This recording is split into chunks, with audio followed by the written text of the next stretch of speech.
Hey all, welcome to the Pro Wrestling Analyst channel. Pro wrestling ലോകത്തെ പുതിയ വിശേഷങ്ങളുമായി വീഡിയോയിലേക്ക് സ്വാഗതം. എല്ലാവർക്കും പ്രോ റെസ്ലിംഗ് ആനലിസ്റ്റിന്റെ റെസ്ലിംഗ് മേനിയ പ്രഡിക്ഷനിലേക്ക് സ്വാഗതം. ലോകമെമ്പാടുള്ള റെസ്ലിംഗ് പ്രേക്ഷകർ കാത്തിരിക്കുന്ന ഒരാഴ്ചയാണ് റെസ്ലിമേനിയ വീക്കെൻഡ് എന്നുള്ളത്. സെഷനിലേക്ക് നമുക്ക് കടക്കാം. ഓബ ഫെമിയും ബ്രോക്ക് ലിസ്നറുമായിട്ടുള്ള ഒരു മാച്ച് ആക്ച്വലി ഇത് പോകുന്നുണ്ട്. ഒബയുടെയും ബ്രോക്കിനെ നമ്മൾ ഫ്യൂ വീക്സ് ആയിട്ട് കാണുന്ന രണ്ടുപേരും കൂടെ കണ്ടാക്കി അടിയും പിടിയാണ്. വിഷയം എന്ന് പറഞ്ഞ പക്ഷെ ലോക വിഷയമാണ്. അപ്പം നമുക്ക് കണ്ടറിയാം ആ കാര്യം. പക്ഷെ ഒബ വിക്ടറീസ് ആവുമെന്നാണ് എനിക്ക് തോന്നുന്നത്. ഒബ മിക്കവാറും വിക്ടറീസ് ആവാനുള്ള ഒരു ലൈനിലാണ് പോകുന്നത്. പക്ഷേ ഞാൻ പ്രിഡിക്റ്റ് ചെയ്യുന്നത് ബ്രോക്ക് ലെസ്നർ ആണ്. എന്തുകൊണ്ടാണെന്ന് വെച്ചാൽ ബ്രോക്ക് ലെസ്നർ തോക്കാൻ സമ്മതിക്കുന്നില്ല എന്നുള്ള ഒരു ഇത് പോകുന്നുണ്ട് റെസ്ൽമേനിയയിൽ. സോ അതുകൊണ്ട് മാത്രം ഞാൻ ബ്രോക്ക് ലെസ്നറിനെ ഈ മാച്ചിൽ പ്രിഡിക്റ്റ് ചെയ്യുന്നു. എന്റെ ഒരു പ്രതീക്ഷ ഓപ്പ ജയിക്കുന്നതാണ്. കാരണം ഓപ്പ ഇപ്പൊ ബ്രോക്ക് ഇപ്പൊ അങ്ങനെ വാക്സായി കിടന്നുകൊണ്ട് പറഞ്ഞിട്ട് കാര്യമൊന്നുമില്ല. കാരണം ഇനി ബ്രോക്കിന് ശേഷം ആരെന്നുള്ള ഒരു ചോദ്യം എപ്പോഴും ഉണ്ട്. ഇതുപോലൊരു മനുഷ്യൻ ഇനിയും എല്ലാ ജനറേഷനിലും അങ്ങനെ കിട്ടുന്ന അല്ലെങ്കിൽ എല്ലാപ്പോഴും വരുന്ന ഒരു സെഗ്മെന്റ് അല്ല. ഇപ്പം ബ്രോക്കിന് പകരം പലരെയും ഒരു ബിഗ് മെൻസിനെ കൊണ്ടുവന്നു. പക്ഷെ അവർക്ക് ആർക്കും ഇതുപോലൊരു ഓറ ഇല്ല. അവരെല്ലാം ഒരുമാതിരി ചത്തയാണെന്ന് സെറ്റപ്പായിരുന്നു. ഇപ്പം ബ്രോൺ സ്ട്രോമൻ അളിയൻ അങ്ങനെ ഒരു സെറ്റപ്പായിരുന്നു. പക്ഷെ ആ ഒരു ഇൻറിംഗ് പെർഫോമൻസോ ആ ഒരു ഇൻറിംഗ് ഐക്യോ അവന്റെ ആ ഒരു പ്രൊമോയിലോ ഒന്നും അത് ഒരു റിഫ്ലക്റ്റ് ആയില്ല. പക്ഷെ ഓബ അങ്ങനെയല്ല. ഓബ പ്രൊമോയിലാണെങ്കിൽ പോലും ബ്രോക്കിനേക്കാളും ബെറ്ററാണ് പ്രൊമോ കട്ടിയാൻ. ഒബയ്ക്ക് മൈക്ക് കൊടുത്താൽ നമുക്ക് മനസ്സിലായി. നെക്സ്റ്റ് ഡേയ്സിൽ നമ്മൾ കണ്ടിട്ടുണ്ട് അവന്റെ പ്രൊമോ കട്ടിങ് സ്റ്റൈലും അല്ലെങ്കിൽ അവനെ എന്തുമാത്രം സാവേജ് ആണെന്നുള്ളത്. അപ്പം ഇനിയിപ്പം അങ്ങനെ വാശി പിടിച്ചിട്ടൊന്നും കാര്യമില്ല. എന്റെ പൂർണ്ണ എന്താ പറയുന്ന പ്രൊഡിക്ഷൻ അത് തന്നെ ആയിരിക്കും എന്നാണ് ഞാൻ വിശ്വസിക്കുന്നത്. ഓബ ജയിക്കും. നല്ലൊരു ഡോമിനന്റ് പെർഫോമൻസ് ആകും എന്ന് തന്നെയാണ്. കാരണം അങ്ങനെ ആയാലും ഓബയ്ക്ക് ഗുണമുള്ളൂ. അല്ലാതെ വേറെ ആർക്കും അത് ഗുണം ചെയ്യത്തില്ല. ഓബയ്ക്ക് ഗുണം ചെയ്യണമെങ്കിൽ ഓബ ജയിച്ചേ പറ്റും. തീർച്ചയായിട്ടും അതെ. പക്ഷെ നമുക്ക് കണ്ടറിയാം ഈ മാച്ച് ഇതുപോലെ തന്നെ ബ്രോക്കിന് ഇങ്ങനെ ഒരു ഇത് പറയുന്നുണ്ട്. ബ്രോക്ക് ഒത്തിരിയും വിട്ടുവീഴ്ച ചെയ്യുന്നുണ്ട്.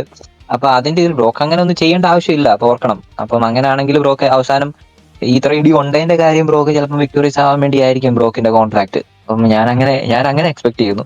പക്ഷെ നമുക്കത് കണ്ടറിയാം. ഓപ്പ ജയിക്കുമായിരുന്നെങ്കിൽ വളരെ നല്ലതായിരിക്കും. അപ്പം ഇതിനകത്ത് വേറെ കാര്യം ഞാൻ പറഞ്ഞ പോലെ ഈ ഗുന്തറിന് പോൾഹേമിന് ഒരു ഓഫർ കൊടുക്കണം. അല്ലെങ്കിൽ ഒരു ഫേവർ കിടക്കുക പോൾഹേമിന്റെ. അതെന്ന് പറയുന്നത് ഇപ്പം ബ്രോക്കിനെ തോപ്പിക്കാൻ അല്ലെങ്കിൽ ബ്രോക്കിനെ റിട്ടയർ ചെയ്യിപ്പിക്കുന്ന ഗുന്തറാണെന്ന് വെച്ചു.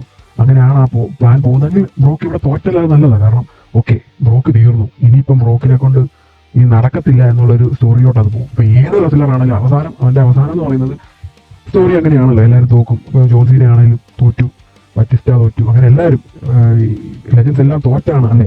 ആ ഒരു സെറ്റപ്പിൽ ബ്രോക്ക് തോറ്റോക്കെ ബ്രോക്കിന്റെ ആ ഒരു ഓറ തീർന്നു എന്നുള്ള രീതിയിലാക്കാനായിട്ട് സാധിക്കും. ഈ തോൽവിയോടെ ബ്രോക്കിന്റെ കാര്യത്തിലൊരു തീരുമാനമായെന്നുള്ളത്. പിന്നെ ഉള്ളത് ഇന്റർകോണ്ടിനൽ ചാമ്പ്യൻഷിപ്പ് മാച്ചാണ്. പിന്നെ ഫസ്റ്റ് അവേഴ്സിൽ ഇത് ചെയ്തേക്കുന്നത് അല്ലേ. അതെ അതെ. അതിൽ പെൻഡ, ജവാൻ എവാൻസ്, ഡ്രാഗൺ ലീ, ജെഡി മെക്ഡോണ, റൂസവ്, റെയ് മിസ്റ്റീരിയോ.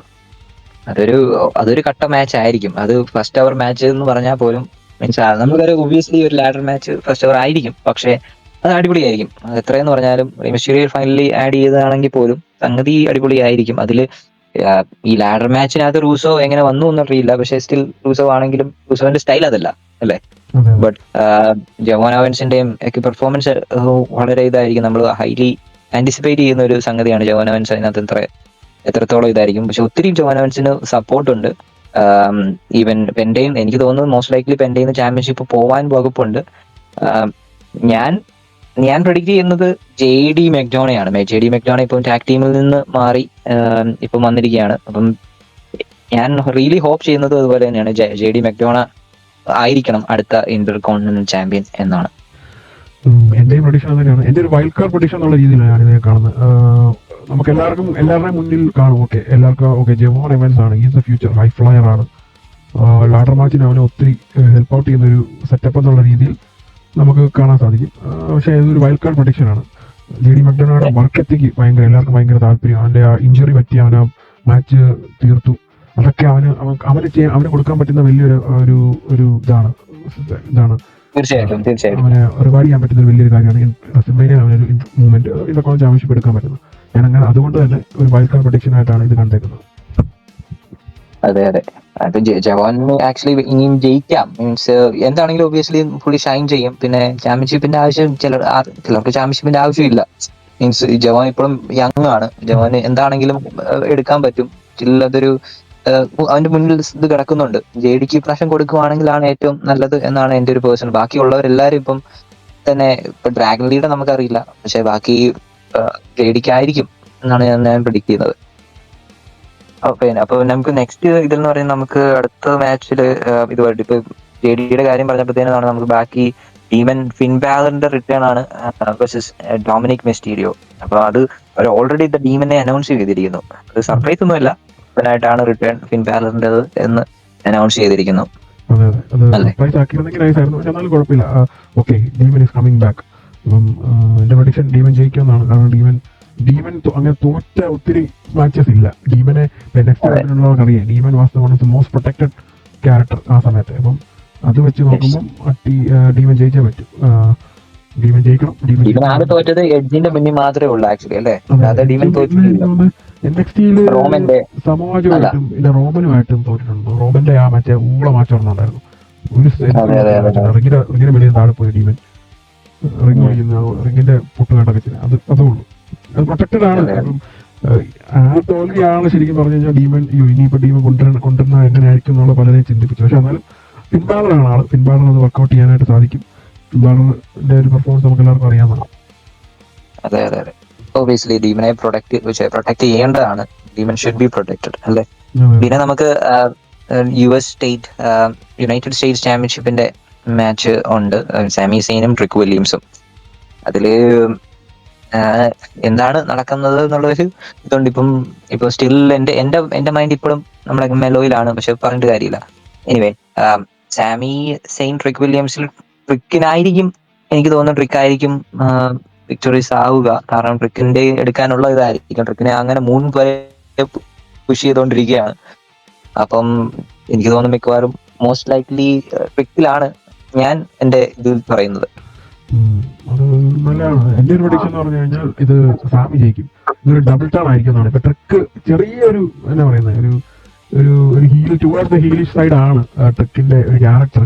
സാമിയെ കളിയാക്കുന്നു, അല്ലെ എല്ലാവരും കളിയാക്കുന്നു, അല്ലെ? അപ്പം അത് വെച്ച് നോക്കുമ്പോൾ സാമിയുടെ ഇപ്പോഴത്തെ ക്യാരക്ടർ എന്നാണ് ചതിയനാണോ അല്ലെങ്കിൽ ഹീലാണോ ഫേസ് ആണോ നമുക്ക് ഇപ്പൊ തീരുമാനിക്കാൻ പറ്റാത്തൊരവസ്ഥയാണ്. പക്ഷേങ്കിൽ ഈ സ്മാക്ക് ഡൗണിൽ അവൻ്റെ ഒരു പ്രോമോ ഉണ്ടായിരുന്നു. അതിനകത്ത് സാമി ഇച്ചിരി ആറ്റിറ്റ്യൂഡ് വിളിച്ചാണ് വന്നത്. അതായത് ഓക്കെ, നിങ്ങളെന്തിനാ എന്നെ കൂവുന്നത്? ഞാൻ എന്തായാലും ഇപ്പം നിങ്ങൾ എന്നെ കൂവുന്നത്, നിങ്ങൾ കൂവിയാലും എനിക്ക് കുഴപ്പമില്ല.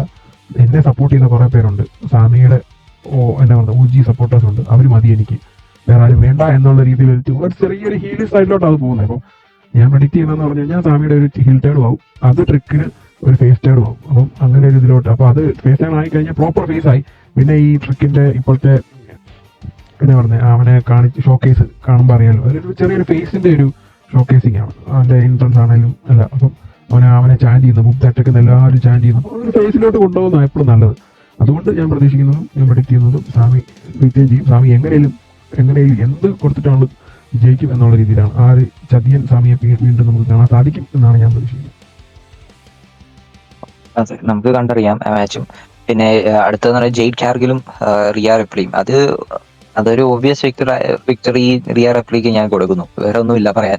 റിയ റിപ്ലി ഇപ്പൊ ജെയ്ഡിനെ എങ്ങനെയും പോകണം, മടുത്തു. നമ്മൾ പല വീക്കായിട്ട് നമ്മൾ പറയുന്നുണ്ട് ജെയ്ഡിന് അധികം പരിപാടികളൊന്നും നടക്കുന്നില്ല. അപ്പൊ സംഭവം ആ ചാമ്പ്യൻഷിപ്പ് ഒന്ന് റിലവന്റ് പിന്നെ ആക്കണം. അപ്പം റിയ റിപ്ലി എങ്ങനെയും എടുക്കണം എന്നാണ് ഞാൻ പറയുന്നത്. അപ്പം എന്റെ പ്രഡിക്ഷൻ അത് തന്നെയാണ് റിയ റിപ്ലി. എന്റെ പ്രഡിക്ഷൻ അത് തന്നെയാണ്. ജെയ്ഡിന്റെ ടൈറ്റിലും ഇതുവരെയുള്ള മടുപ്പായിരുന്നു. ഇനിയിപ്പം പുള്ളിക്കാരി പോട്ടെ, വേറെ എന്തെങ്കിലും ചെറിയ മിഡ് കാർഡ് ടൈറ്റിലോട്ടോ അല്ലെങ്കിൽ ടൈറ്റിലില്ലെങ്കിലും കുഴപ്പമൊന്നുമില്ല. പുള്ളിക്കാരി ഇച്ചിരി വർക്ക് ചെയ്യട്ടെ, ഒന്ന് സെറ്റ് ആട്ടെ. ഇപ്പോഴും ചെറിയ ഗ്രീനിഷ് ഇൻട്രിങ്ങിലൊക്കെ കാണാൻ സാധിക്കുന്നുണ്ട്. അപ്പോൾ അതൊന്ന് മാറി ഒന്ന് പ്രോപ്പറായി വരട്ടെ. അതിന് ചെറിയ ക്യാരക്ടർ ഡെവലപ്മെന്റിനുള്ള സെഗ്മെന്റ്, ഇപ്പം ജെയ്ഡിന്റെ പുതിയ ഫാക്ഷനെ അതൊക്കെ ഒന്ന് മുന്നോട്ട് വേറെ രീതിയിലൊക്കെ ഒന്ന് ആയി സെറ്റപ്പ് ഒരു മിഡ് കാർഡ് ടൈറ്റിൽ കൊടുത്താലും കുഴപ്പമൊന്നുമില്ല. അങ്ങനെയൊക്കെ വർക്കൗട്ട് ചെയ്യണം. കുറച്ച് പേരോട് കൂടെ വർക്ക് ചെയ്ത് ഒന്ന് റെഡി ആയി കഴിയുമ്പോൾ കൊടുക്കുന്നത് നല്ലത്. ഇപ്പൊ ഈ ഒരു ഡോമിനന്റ് ടൈറ്റിൽ റൺ ആണോ എന്ന് ചോദിച്ചാൽ അതുമല്ല. ഇപ്പൊ കഴിഞ്ഞ ആഴ്ച കൊണ്ട് ഇയോസ്കായെ തോപ്പിക്കാൻ വേണ്ടി അതൊരു ഡോമിനന്റ് എന്ന് വേണം പറയാം. അതിന് മുമ്പ് ഇതുപോലുള്ള നല്ല വർക്കേഴ്സിനെ ലീഡിന് കിട്ടിയിട്ടില്ല. അതിൻ്റെതായ കൊണ്ട് അതുപോലെ പുള്ളിക്കാരുടെ വർക്കും ഇച്ചിരി മടുപ്പാം. അപ്പം ടൈറ്റിൽ പോകുന്നതാണ് നല്ലത്. അതുകൊണ്ട് ഞാനത് പ്രെഡിക്റ്റ് ചെയ്യുന്നത്. തീർച്ചയായിട്ടും. പിന്നെ അടുത്തതെന്ന് പറഞ്ഞാൽ നമുക്കിപ്പം പിന്നെ മെയിൻ എവന്റ്സ്, ഇപ്പൊ സൺഡേ WrestleMania Night 2-ന്റെ മെയിൻ എവന്റ് എന്ന് പറഞ്ഞാൽ obviously CM Punk versus Roman Reigns ആണ്. ഇതൊരു മാസ് മേക്കിംഗ് മാച്ച് തന്നെ ആയിരിക്കും. നമ്മൾ ഇതുപോലെ അത്രയും ബിൽഡപ്പ് ഉള്ള ഒരു മാച്ച് ഇതുപോലെ നമ്മൾ പ്രതീക്ഷിക്കുന്നു. അല്ല, തീർച്ചയായിട്ടും നമ്മളതൊരു നല്ല പെർഫോമൻസും നല്ലൊരു മാച്ച് തന്നെയാണെന്ന് നമ്മൾ എക്സ്പെക്ട് ചെയ്യുന്നു. ഇപ്പം റോമൻ ആണെങ്കിലും ഒത്തിരി റോമനാണ് കൂടുതൽ സപ്പോർട്ടേഴ്സ് ഇപ്പം പൊതുവിൽ ഉള്ളത്. അറിയാം, ഒബിയസ്ലി ഫാൻ ബേസ് റോമനാണ് കൂടുതൽ. പക്ഷേ ഞാൻ പ്രിഡിക്റ്റ് ചെയ്യുന്നത് CM Punk വിക്ടറീസ് ആവുമെന്നാണ്. CM Punk ആവണം എന്നാണ് ഞാൻ പറയുന്നത്. കാരണം ഇപ്പം നല്ല രീതിയിൽ ആ ഒരു ചാമ്പ്യൻഷിപ്പ് CM Punk റോയിൽ ക്യാരി ചെയ്യുന്നുണ്ട്. ഒരു പാർട്ട് ടൈമറെ കൊണ്ട് അങ്ങോട്ട് വെച്ച് കഴിയുമ്പോൾ നമുക്കറിയാം, ഒബിയസ്ലി റോമൻ 2-3 മാസം കഴിയുമ്പോഴത്തേന് ബെൽറ്റുമായിട്ട് വരും. എന്നിട്ട് ഇത് പറയും, അക്നോളജ് മീ എന്ന് പറയും. അത്ര എന്റെ ഒരു ഇതിൽ എന്ന് പറയുന്നത് CM Punk ആയിരിക്കണം എന്നുള്ളതാണ്. CM Punkലാണ് ഞാൻ പ്രഡിക്റ്റ് ചെയ്യുന്നത്. CM Punkന്റെ എസ്പെഷ്യലി ആ ഒരു ലാസ്റ്റ് പ്രോമോ നമ്മൾ TK ഉള്ള ഒരു പൈപ്പ് ബോംബും കാര്യങ്ങളും എല്ലാം കഴിഞ്ഞപ്പോഴത്തേനും CM Punk ആയിരിക്കും ചാമ്പ്യൻ എന്നുള്ളതാണ് എന്റെ പ്രഡിക്ഷൻ. നല്ലൊരു സ്റ്റോറിയാണത്. പക്ഷെ എന്റെ പ്രഡിക്ഷൻ റോമൻ ജയിക്കുമെന്നാണ്. റോമന് ഇപ്പം ടൈറ്റിൽ ഇല്ലാതെ കുറച്ചാളായി. ഇപ്പം ഒരു ടൈറ്റിലും കൂടെ ഒരു പക്ഷികൾ കൊടുത്താണ്. എന്റെ കരിയർ ഏകദേശം തീരാറായി. അപ്പം എന്റെ ഒരു പ്രഡിക്ഷൻ റോമന്റെ ലാസ്റ്റ് വേൾഡ് ടൈറ്റിൽ ആയിരിക്കാം ഇത്. ജാമ്യനായിട്ട് പയ്യെ കരിയർ അങ്ങ് വൈൻഡ് ഔട്ട് ചെയ്യാനുള്ള പരിപാടി ആയിരിക്കാം. ഉടനെ റിട്ടയർ ചെയ്യുന്നല്ല, പക്ഷെ ഈ ടൈറ്റിലായിരിക്കും അത്. ഇപ്പം CM Punkനെ പോലൊരു നല്ലൊരു വർക്കറിനോട് വർക്ക് ചെയ്ത് ഒരു ഈ വേൾഡ് ടൈറ്റിൽ, ഈ ഹെവി വെയ്റ്റ് ചാമ്പ്യൻഷിപ്പ് ഇൻട്രൊഡ്യൂസ് ചെയ്തിട്ട് നല്ലൊരു ഫോക്കസ് അതിന് കിട്ടുന്നത്. അപ്പോൾ അത് ആ ചാമ്പ്യൻഷിപ്പും അവർക്ക് അതിലൂടെ എലിവേറ്റ് ചെയ്യാൻ പറ്റും.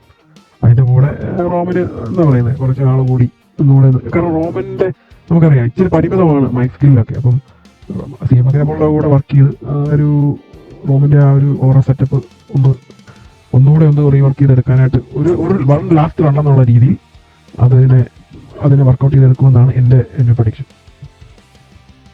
അതെ, നമ്മൾക്ക് കണ്ടറിയാം, ഇനിയും ആകെ വിരലിലെണ്ണാനുള്ള ദിവസങ്ങൾ മാത്രമേ ഉള്ളൂ.